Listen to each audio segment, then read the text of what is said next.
y os voy a hablar de la ira del héroe-heroína de Aquiles en la novela gráfica La cólera de Santiago García y Javier Olivares. La reciente novela gráfica La cólera de Santiago García y Javier Olivares, Astiberri 2020, es una incursión en el mito de Aquiles que se enmarca en un espacio de intertextualidad continua en el que habitan los mitos, un mosaico que, según Julia Kristeva, configura cualquier texto producto de la continua absorción y transformación de referencias de otras obras. La actualidad intertextual del mito de Aquiles nos recuerda la concepción de los clásicos de Italo Calvino como palimpsestos culturales que acarrean la memoria de quienes lo han leído antes y quienes lo leerán en el futuro. Así, para García, guionista de la obra, el mito es cíclico y no tiene final, existe solo para volver a empezar. Si hablamos de una aproximación a este ciclo mítico, también debemos aludir a la práctica transposicional de un género a otro género o medio como acto de revisión. Siguiendo la terminología de Julie Sanders, la cólera se situaría más allá de la adaptación y se adentra en la apropiación. Mientras que la primera establece una cierta relación con el texto original, la segunda implica un alejamiento de este en pro de un producto cultural completamente nuevo, a menudo tras interpolar y criticar el original. Este afán revisionista está muy presente en La cólera. Según sus autores, no es una adaptación de la Ilíada, sino que usamos el armazón de los mitos para hablar de cosas que nos competen ahora. En realidad, esa ha sido siempre la función de los mitos, especialmente de los fundacionales. Fin de la cita. Para estos autores, la Ilíada es un relato fundacional de Europa cuyos ecos resuenan en el presente.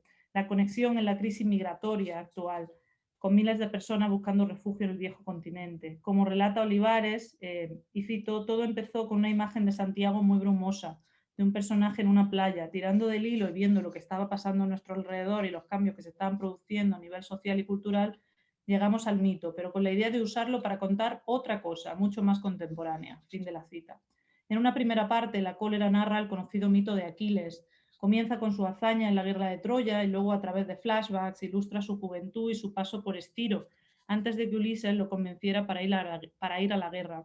Después de 10 años de lucha, cuando Agamenón, comandante de los aqueos, le arrebata a Briseida, su esclava y botín de guerra, él, encolerizado, decide abandonar la contienda como protesta ante la injusticia. A partir de aquí, la obra se despega del mito y toma derroteros insospechados. Aquiles emprende una suerte de viaje astral guiado por su madre, Tetis, a la Europa del futuro poblada por los hijos e hijas de su ira. En este viaje se metamorfosea en mujer, Pirra, el nombre que tomó Aquiles en Esciro, donde pasó su juventud oculto como muchacha. Pirra se convierte en una habitante más de ese futuro deshumanizado de cubículos de oficina y comunicación y soledad, donde su jefe, Héctor, abusa de ella sexualmente.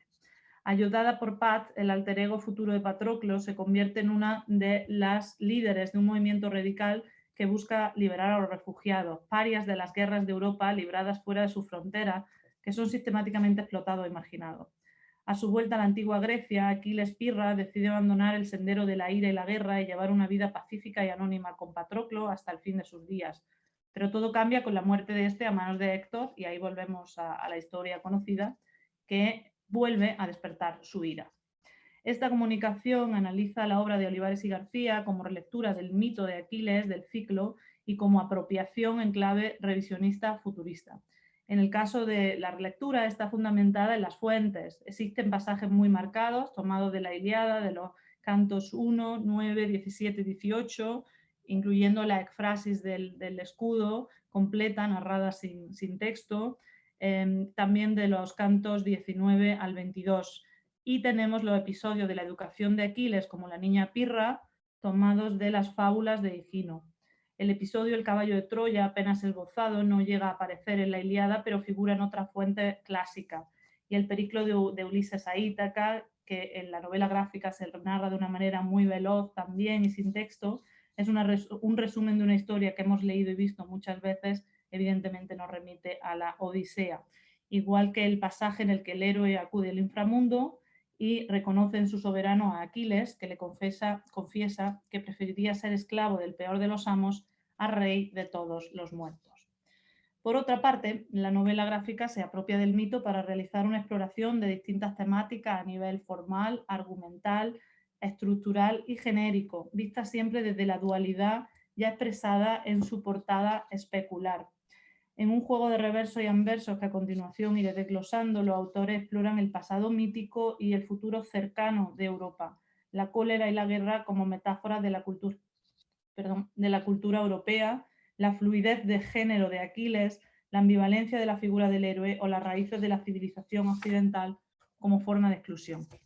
A nivel argumental se emplea la cólera como leitmotiv de la novela gráfica. Esta le hace brillar como el mejor de los guerreros y el más justo de los combatientes, además de otorgarle la inmortalidad en la literatura clásica y por tanto en la memoria cultural europea.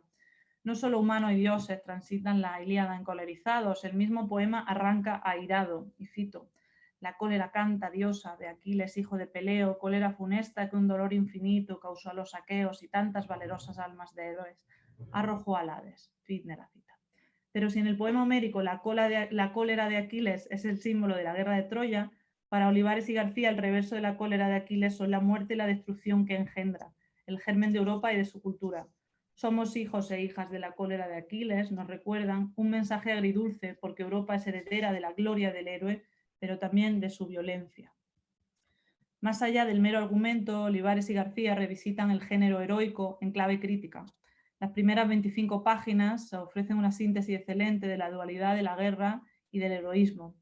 Le recordarán por su hazaña, aunque estas solo sean muerte, a través de la solidez implacable de los colores, el ritmo y la monumentalidad de las viñetas. La cólera recibe con una primera página sólida, una superficie dura, palpable, color acre, casi abstracta. Recuerdo de los campos de color de Rothko, pero también de los fondos de las cráteras griegas de época arcaica. Esa solidez desnuda e inclemente de la playa se asoma un guerrero, una figura rotunda en tonos rojizos, plana sobre el suelo arenoso, que se aproxima con un ritmo lento y majestuoso al ejército enemigo, seguido por los guerreros aqueos. Aqueos y troyanos se encuentran en un caos geométrico, lento y pautado, como una danza en la que los escudos circulares se superponen a los cuadrados, los tonos rojizos a los oscuros. La batalla termina en un baño de sangre, el guerrero aqueo traspasa a un troyano con su lanza y el rojo de la sangre invade la escena. El dibujo deja de ser hierático y plano y se vuelve más expresivo con la introducción de sombreados que resaltan la muerte de los guerreros en el campo de batalla. El rojo de la sangre se traslada al cielo y en medio de esta visión apocalíptica el guerrero se desprende de su yelmo y vemos por primera vez el rostro de Aquiles. Todo el pasaje de la batalla se desarrolla sin texto, pero no por ello es mudo.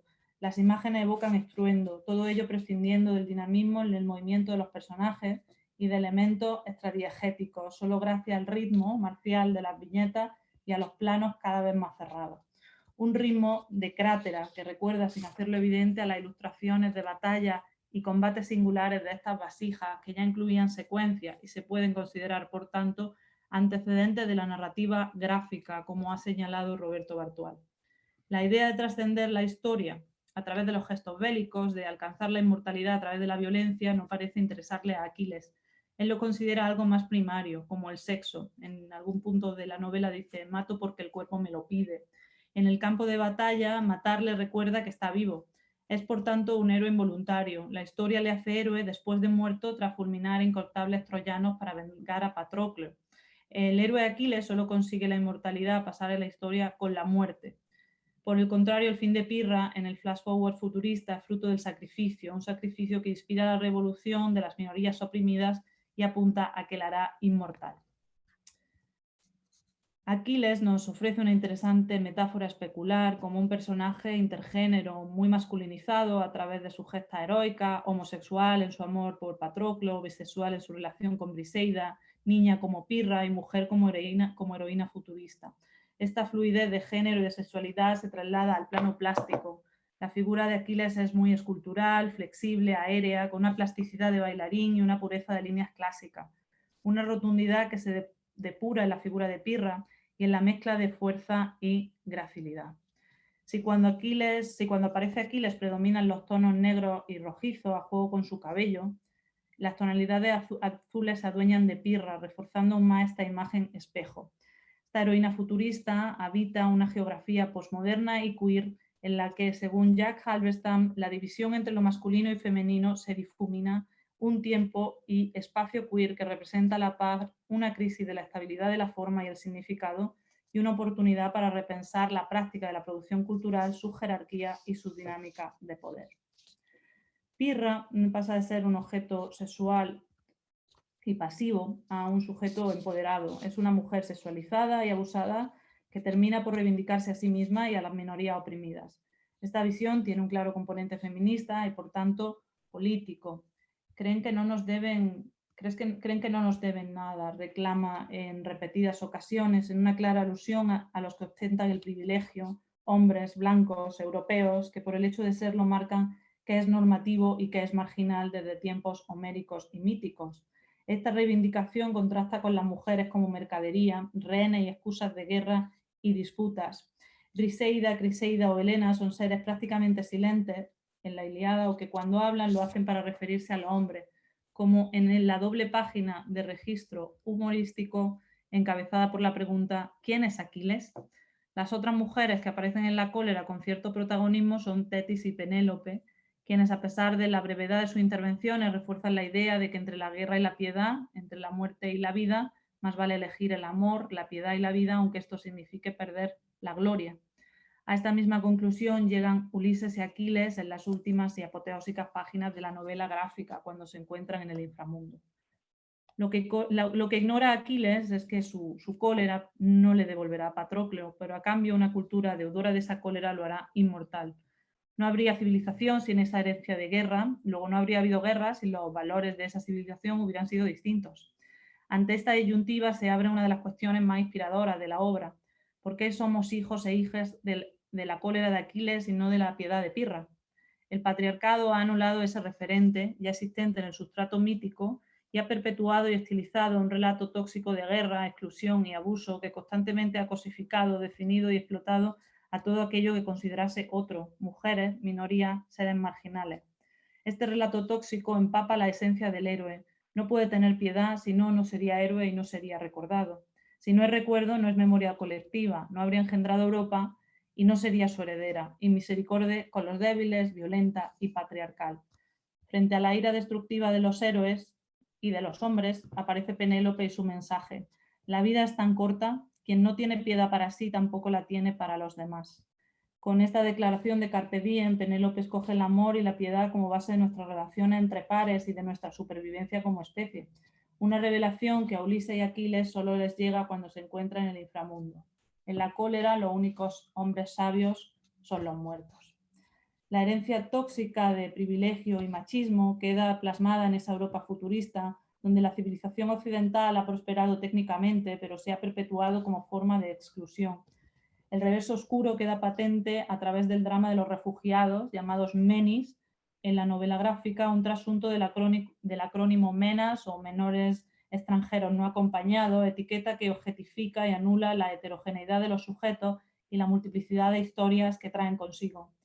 Europa sigue implicada en guerras, pero estas se han externalizado, como señala Pirra. Sabes que la guerra se libra en Io para que no llegue a Europa, ¿verdad? El despertar de Pirra, la realidad social de machismo y exclusión que la rodea, ataca a la raíz del privilegio, aunque su empoderamiento le acarrea un final trágico. Todo lo sucedido en ese futuro tan similar como inquietante traspasa el argumento y el estilo e incluso la propia materialidad de la novela gráfica, de la novela como objeto. El futuro es de líneas más depuradas, más limpias, los músculos de los personajes son reemplazados por una apariencia un tanto robótica. Todo es de color celeste, un azul casi transparente que evoca tranquilidad y promesa, pero también un color frío. Aunque no todo es de color azul, los otros solo están esbozados, son una especie de dibujo borrón que representa a aquellos que no se conocen ni se desea conocer, a los invisibilizados. Aunque Olivares los dota de individualidad y rasgos distintivos, evitando la homogeneización y recordando lo evidente, que los refugiados no son siglas ni cifras, sino seres humanos. A nivel formal, el juego anverso-reverso cobra un sentido más explícito. Cuando Aquiles se transforma en Pirra y viaja a la Europa del futuro, su transformación y el salto temporal van acompañados de un cambio en el orden de la lectura. La imagen se invierte por lo que es preciso rotar el libro y comenzar a leer de derecha a izquierda, como en casi toda la escritura asiática y como en el manga, para continuar leyendo. Este cambio a nivel estructural también separa los escenarios del pasado mítico y del futuro, y también la transición de Aquiles a Pirra, e incluso sugiere una posibilidad provocadora. Si se puede jugar con el objeto de lectura, si se puede trascender los géneros, el género, el mito, el héroe, no se le puede dar la vuelta a esa herencia tóxica de la cólera, que es patriarcal y belicista. ¿Acaso no estamos ante un paradigma en crisis, cuestionado por mujeres y minorías? Olivares y García hacen una lectura provocadora, poliédrica y reflexiva del mito, inclinándose por el sí a esa respuesta, un ejercicio de apropiación con una clara intención política, donde se mezclan múltiples registros formales y el tono épico, elegíaco y político, con algunas concesiones al humor. Así, es un ejercicio para desprenderse de su privilegio y una relectura del mito de su herencia patriarcal. El uso de la ciencia ficción les permite proyectar la herencia tóxica del belicismo del mito hacia el futuro, pero como suele suceder con este género literario, en realidad les interesa cuestionar nuestro presente. La obra sugiere que los hijos e hijas de esta pirra posmoderna se merecen una Europa nueva y un nuevo orden mundial más armónico y tolerante basado en lo queer en lugar de en la ira del héroe. Muchas gracias, os dejo también una bibliografía y estaré encantada de contestar preguntas si tenéis.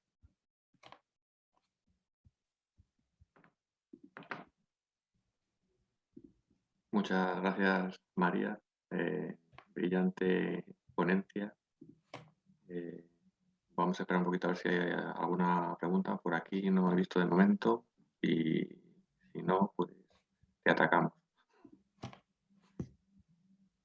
Adrián, ¿sabes si hay algo en el chat?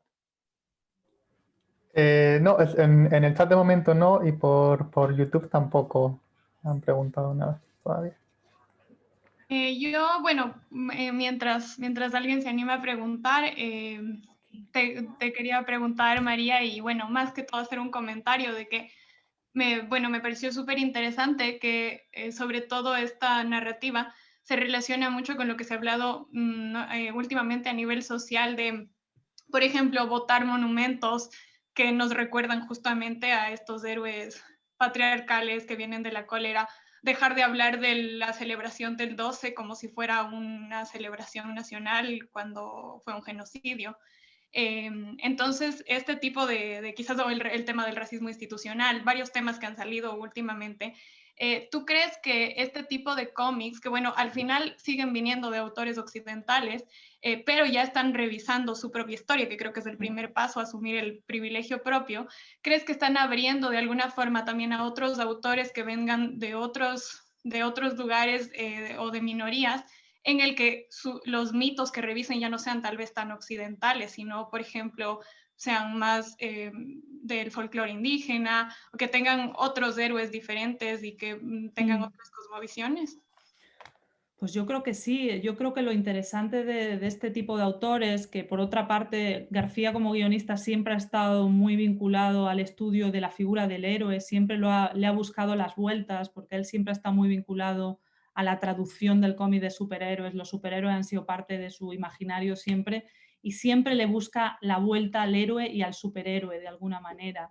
¿Cuál es su lugar en el mundo? ¿Qué puede aportar? Entonces para mí esta ya es su última vuelta de tuerca, para desmontar a ese héroe, y creo que es un ejercicio como muy sano, viniendo también de dos autores blancos, españoles, nacidos en los 60, que ni siquiera son gente nacida en los 90, gente joven que ya ha nacido con una sensibilidad con la problemática y con la minoría y con el feminismo, lo han tenido que aprender.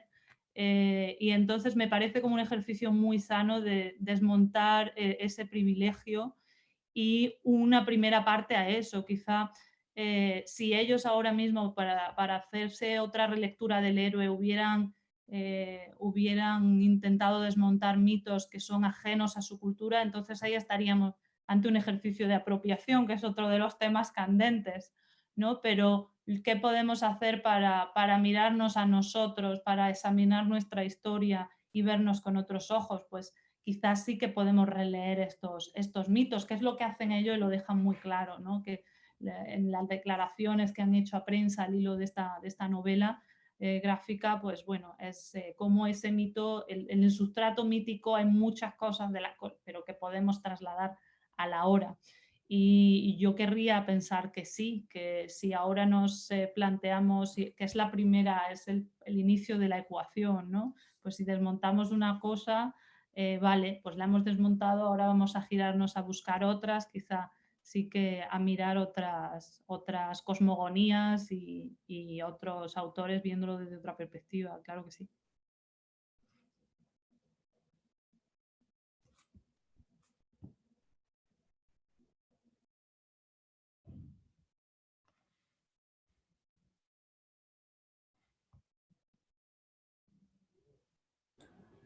Entonces, mira, voy a intervenir como persona que pregunta. Como persona preguntadora, muy bien. El preguntador. Entonces, o sea, ¿cómo, o sea, crees que esta es una adaptación realmente, ¿no? Pues, del mito de Aquiles?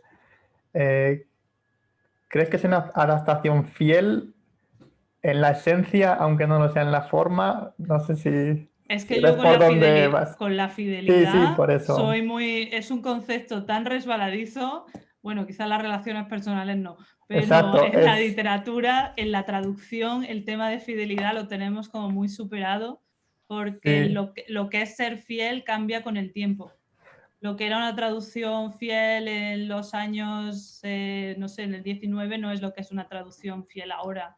Y lo mismo pasa yo creo que con la idea de adaptar y de aproximarse. Una cosa es que puedas decir es una adaptación de calado, ¿no? O sea, que no se quedan con la anécdota de la batalla de Troya, del caballito y poco más, ¿no? Que podría ser un poco lo que otras adaptaciones al cómic de la Ilíada han hecho desde, pues, no sé, los clásicos ilustrados, ¿no? Pues que eran como resumencillos y se quedaban un poco en la peripecia, en la anécdota, en la aventurilla, digamos, como en el armazón argumental y ya está, y no profundizaban. Entonces yo creo que en este caso ellos hacen una lectura de autor, una lectura de autores de lo que es el mito. Y por supuesto que están como muy leídos, muy informados.